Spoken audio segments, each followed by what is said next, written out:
I'm phasing out of this particular part of my life.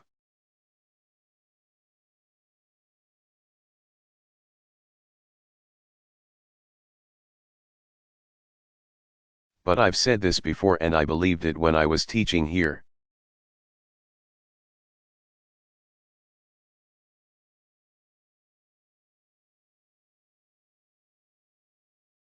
I believe it even more now after having been president. The most important office in a democracy is the office of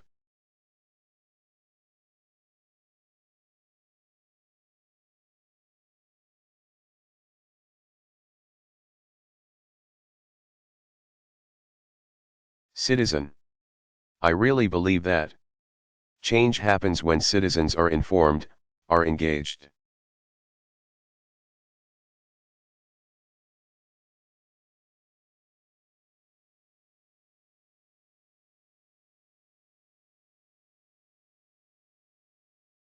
Are paying attention, are asking tough questions of themselves, by the way.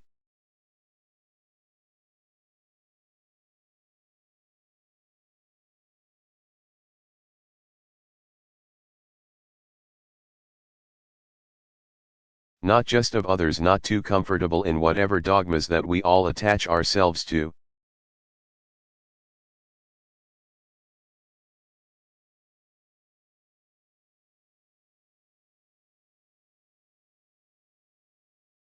And you are learning the kind of critical thinking in this.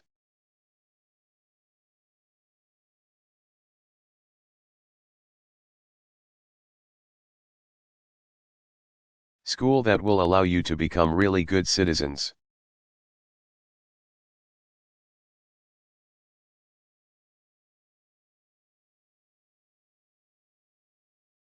Use it.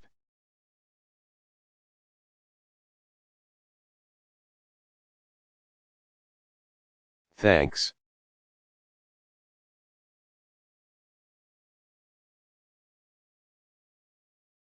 Professor Strauss, thank you, Mr.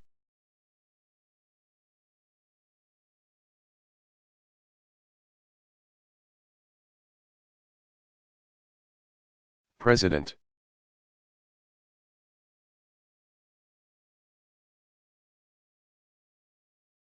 Barack Obama.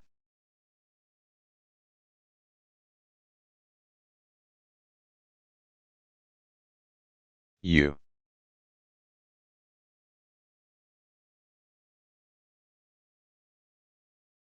S. Air Force Academy Commencement Address.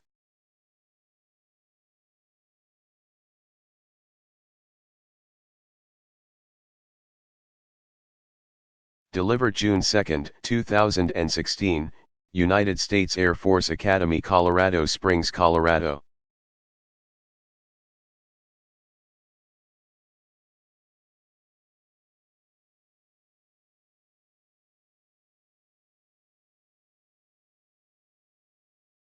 Hello, Air Force.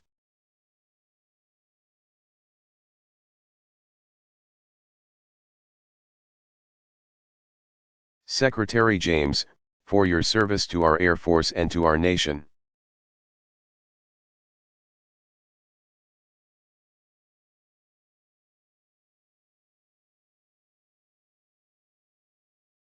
Governor Hickenlooper, Academy leaders, faculty, and staff, especially your outstanding superintendent.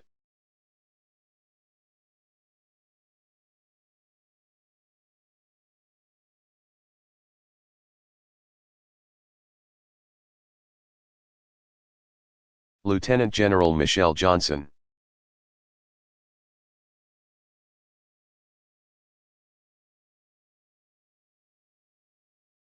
And most of all, congratulations to the class of 2016.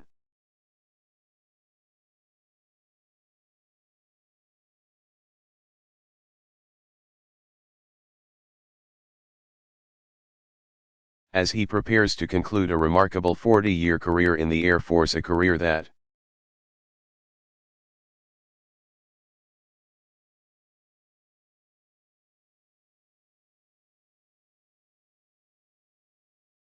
started on this day 40 years ago. Please join me in saluting someone who many of you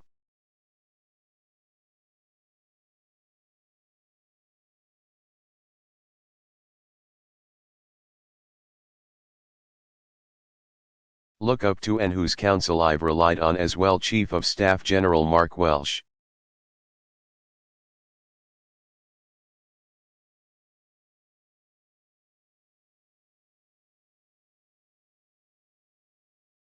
Thank you, Mark.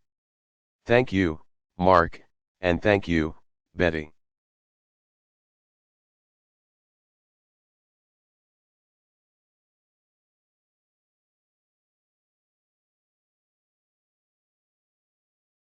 And although he's not here today, I am proud to have nominated another Academy graduate.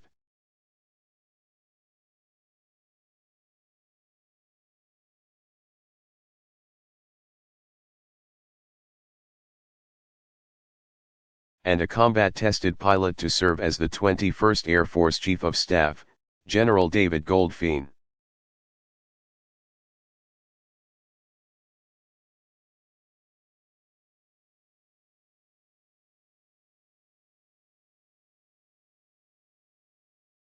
Cadets, you can take enormous pride in all the hard work that has brought you to this day.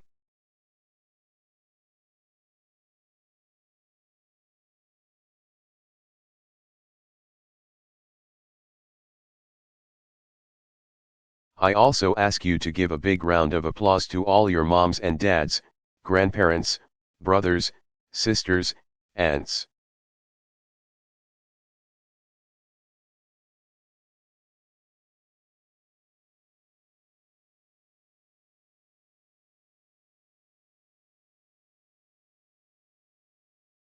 Uncles who supported you and sacrificed for you so you could be here today. Give them another round of applause.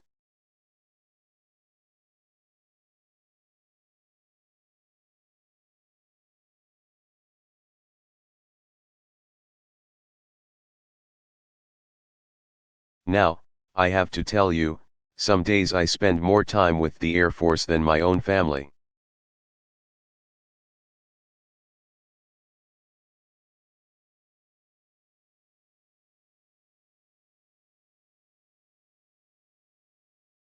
Especially on Air Force One.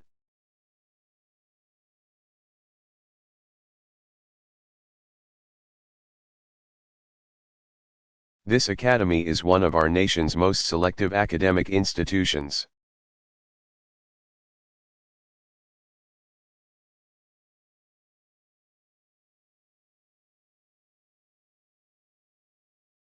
Just being accepted is a big deal, a testament to your talent and your leadership.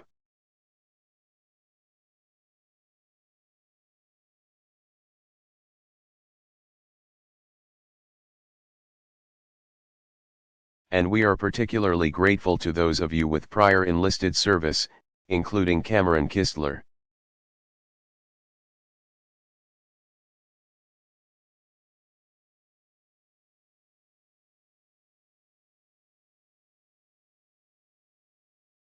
Who deployed to Iraq, Robert Parati and Clayton Logan, who deployed to Afghanistan.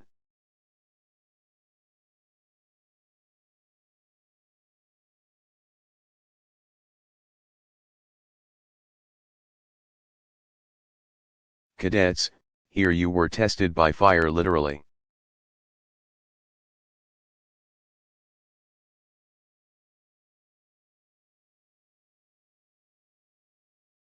When you went through Beast, as General Johnson noted, Waldo Canyon was actually on fire.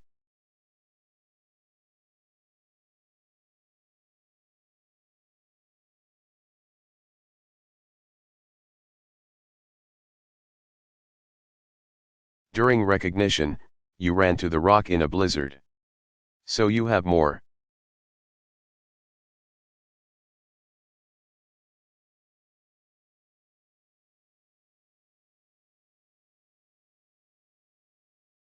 Then earned your unofficial motto, forged in fire and tempered in ice.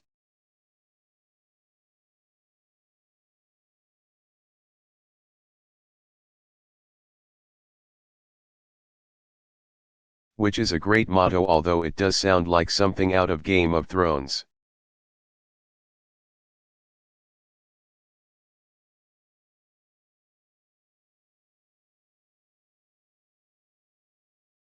And through it all, you've become like family.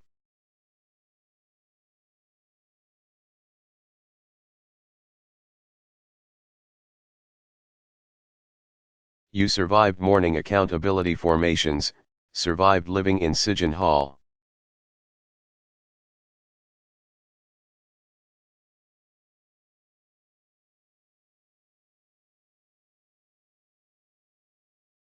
That night in F1 where you learned to earn each day.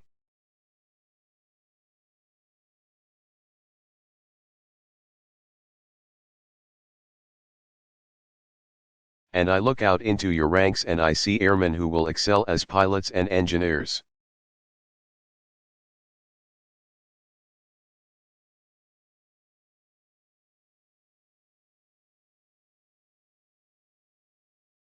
Analysts, so many specialties.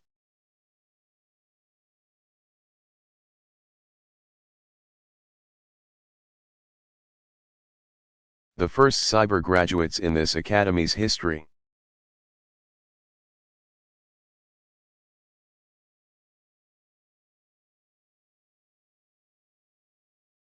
And David Higgins, a marksman who's going to the Olympics in Rio. Bring home the gold, David. No pressure.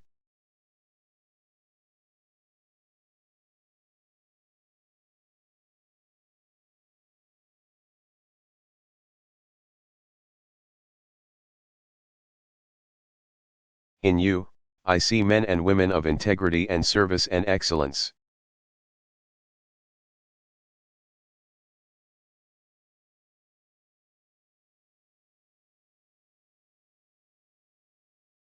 And you've made us all proud. And perhaps no one would have been more proud of your success than Major David Brodeur.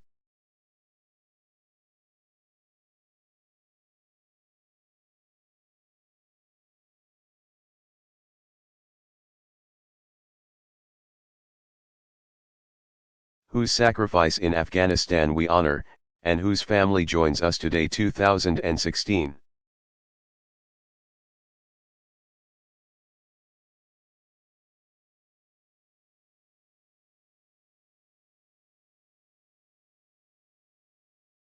You've learned other lessons, as well.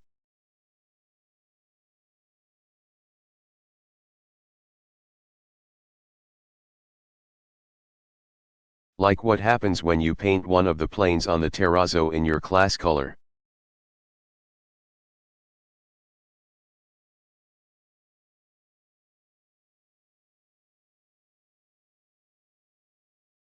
With such achievements in mind, I hereby grant amnesty to all cadets.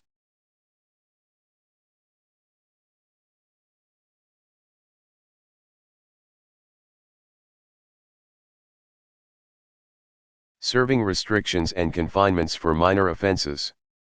Only minor.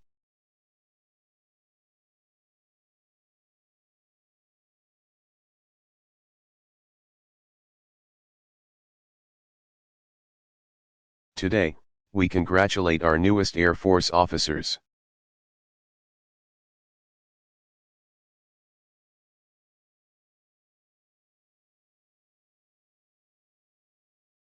On behalf of the American people, I thank you for choosing a life of service.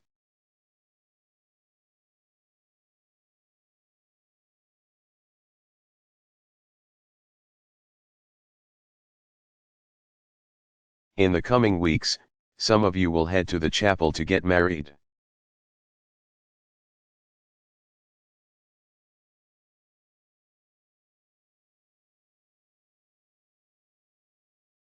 In the years ahead, you and your families will serve around the world.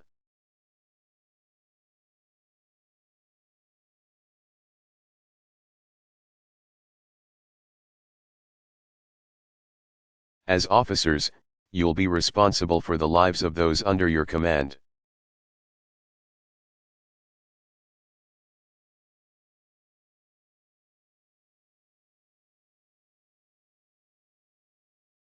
And you'll be called upon to lead with wisdom, courage, and compassion.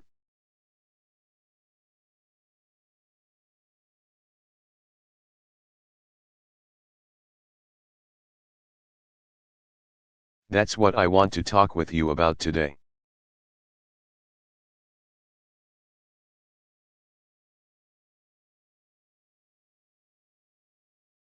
I've served as Commander-in-Chief for nearly 8 years now.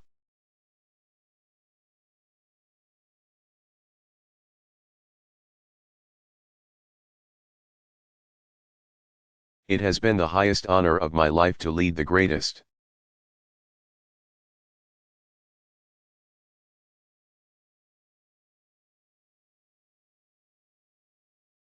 Military in the history of the world. It inspires me every day.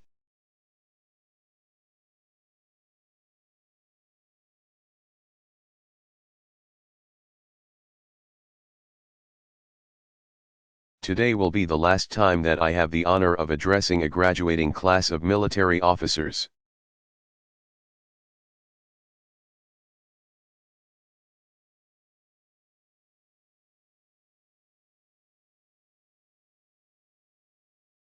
And there's a debate going on in our country about our nation's role in the world.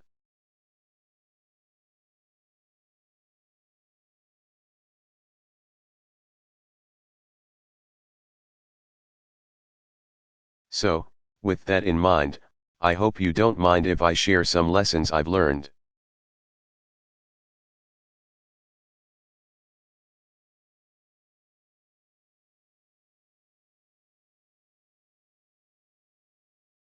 As Commander-in-Chief, lessons that you may find useful as you lead those under your command.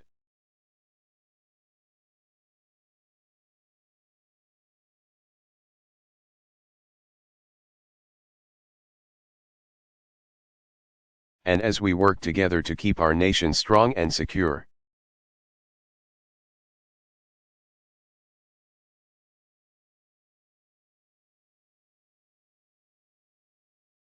First, as you look at the world, be guided by an honest and clear-eyed assessment.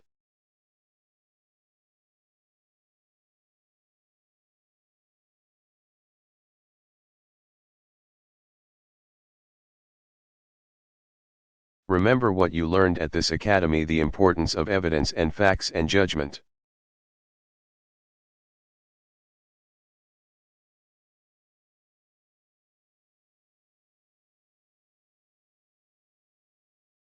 And here's a fact: the United States of America remains the most powerful nation on earth and a force for good.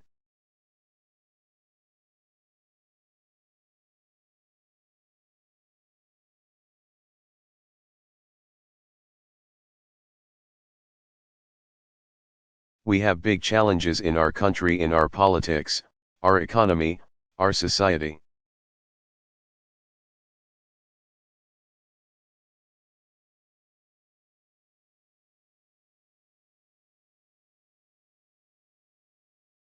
Those are challenges we have to address. But look around. We have the world's strongest economy.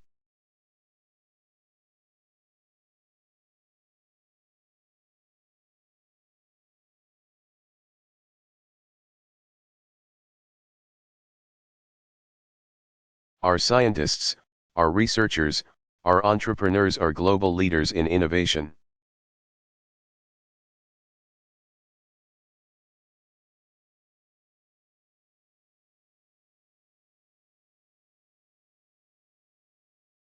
Our colleges and universities attract the best talent from around the world.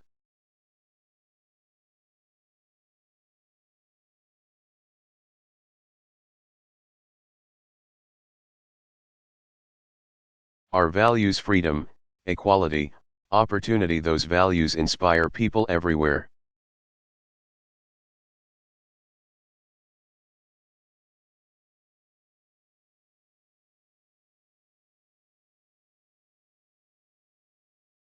Including immigrants who come here, ready to work and integrate and help renew our country.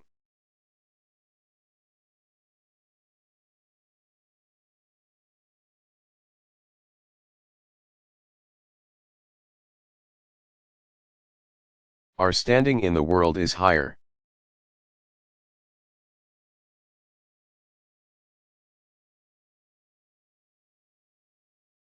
I see it in my travels from Havana to Berlin to Ho Chi Minh City, where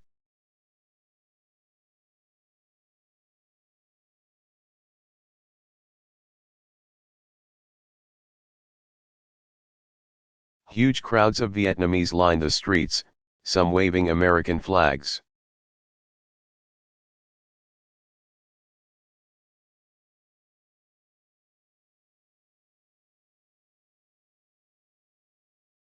So make no mistake, the United States is better positioned to lead in the 21st century than any other nation.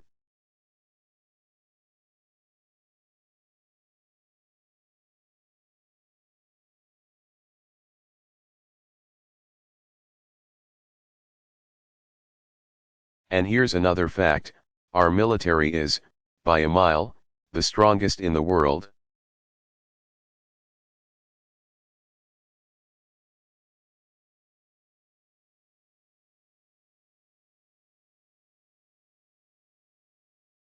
Our soldiers are the best trained, best equipped land force on earth.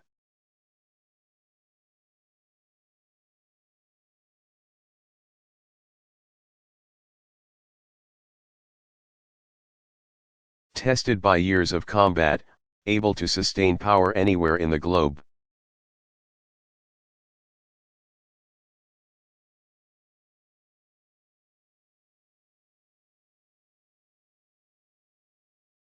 Nobody can match our army. Our sailors serve on aircraft carriers that can go almost anywhere.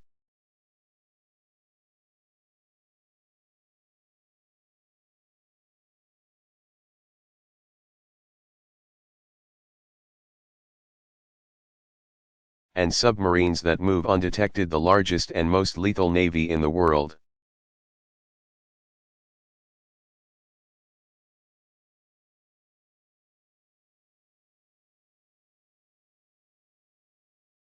On track to surpass 300 ships. Nobody can match our navy. Our Marines are ready at a moment's notice.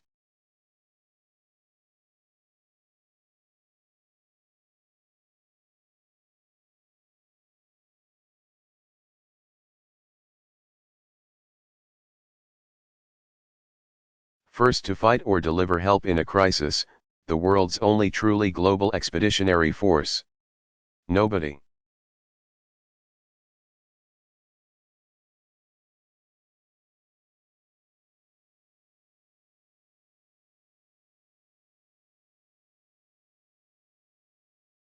Can match our Marines.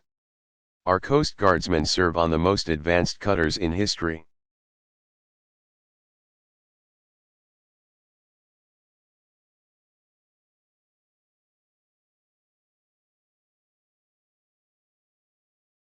And special teams can shoot smugglers' engines, hook and climb or rappel aboard, protecting our shores.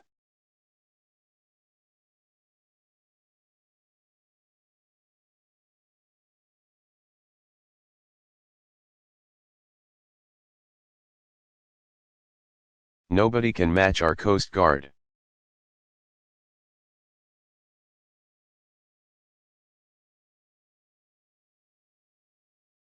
And as for our airmen, with your unequaled vigilance and reach, unrivaled fifth-generation fighters.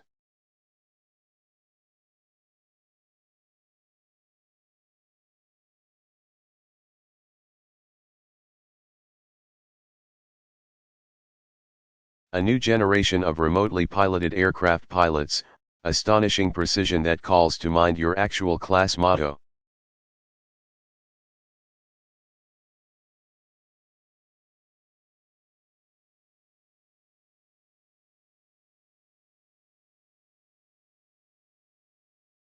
On target, on time, nobody can match America's Air Force.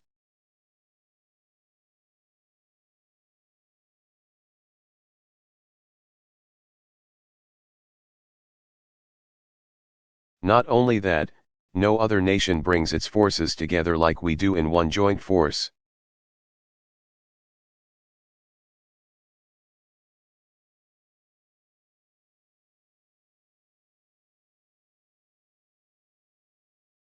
As we saw in an operation against ISIL in Syria just last year.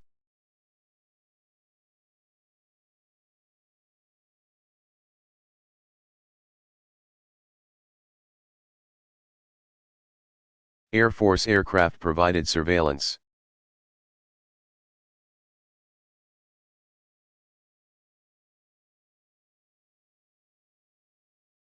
Navy F-18s provided close air support.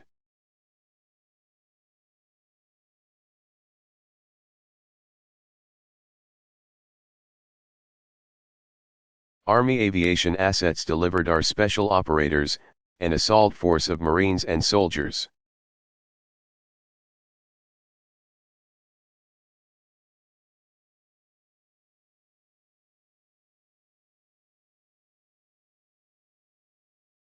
To the target, and one of ISIL's top leaders, Abu Sayyaf, was eliminated.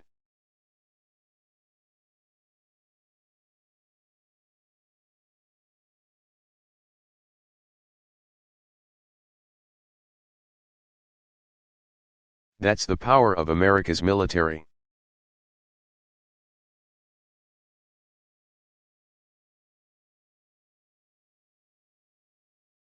And here's one more fact as you go out into the world.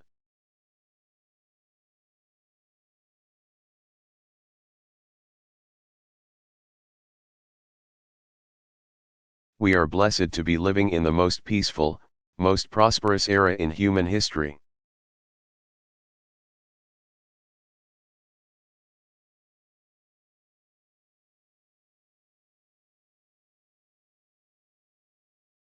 Now, that sounds controversial until you survey the history of the world.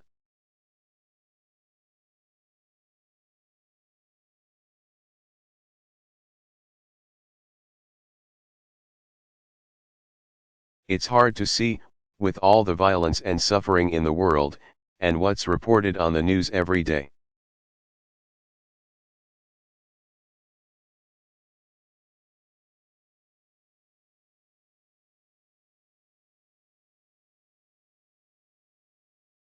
But if you step back for a moment, think about last week.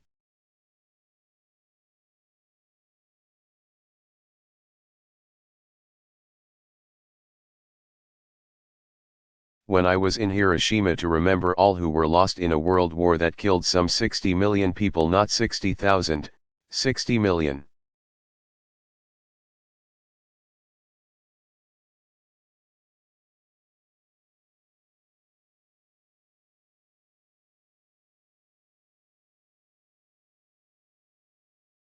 For decades, there have been no wars between major powers.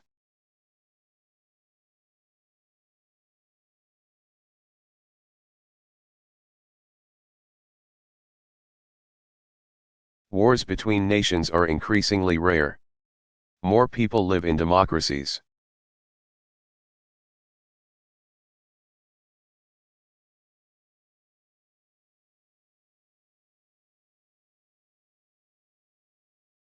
More than 1 billion people have been lifted from extreme poverty.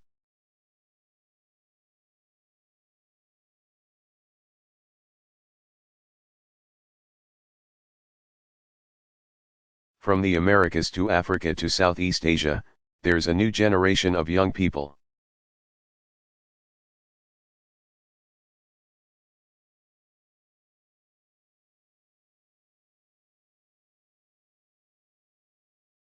Connected by technology and ready to make their mark. I've met them. They look up to America.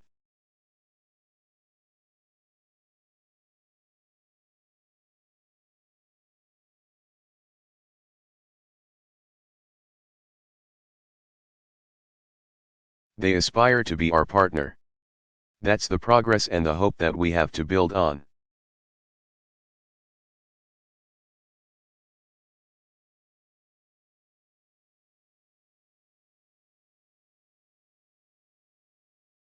And so much of that derives from the extraordinary leadership and